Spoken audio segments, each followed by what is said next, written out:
If Mailchimp is giving you a syntax error, the good news is that this is usually caused by a simple formatting issue in your email list, and it can often be fixed in just a few minutes. In this video, I'm going to walk you through how to clean up your email addresses in Excel, remove the common mistakes that Mailchimp rejects, and then import the list back into Mailchimp without the error coming up again. If this tutorial helps, please hit the like button and subscribe for more quick software fixes and step-by-step guides. Let's get into it.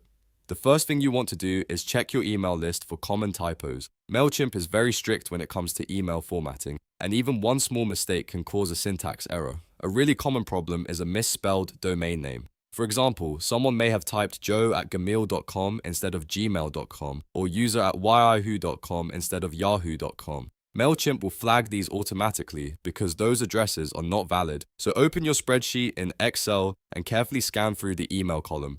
Look for obvious mistakes in the domain part of the email, especially anything that looks like Gmail, Yahoo, Outlook, Hotmail, or any custom company domain that may have been typed incorrectly. If you spot a typo, correct it manually before importing. This simple step alone can fix a lot of Mailchimp's syntax errors. Next, you want to remove extra spaces from the email addresses. Sometimes an email looks correct on the screen, but there may be a hidden space before the address or after it. Even a trailing space can make Mailchimp think the email is invalid. This is one of the most common reasons people get frustrated during import. To fix this quickly in Excel, use the trim function. If your email address is in cell A2, click in the next column and type =trim, then open parenthesis, then select A2 and close the parenthesis.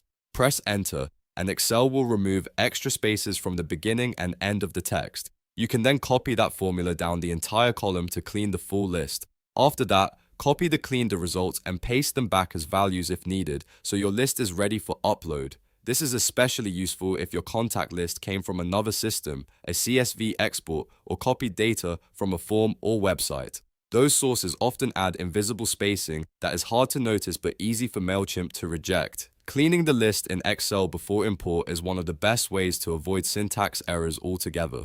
Once your list is cleaned up, take one more look at the emails to make sure every address follows the proper format. It should look like name@domain.com with no missing symbols, no extra punctuation, and no spaces anywhere in the address. If you want, you can also sort or filter the email column in Excel to make the review process faster and easier.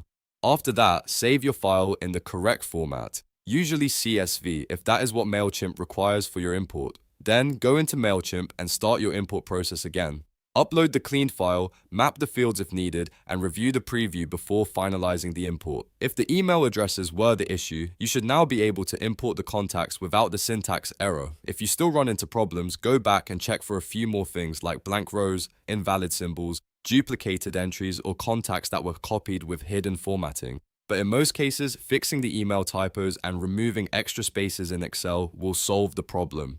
So to recap, first scan for common domain misspellings like Gmail or Wahoo, then use Excel's trim function to remove extra spaces, and finally import the cleaned list back into Mailchimp.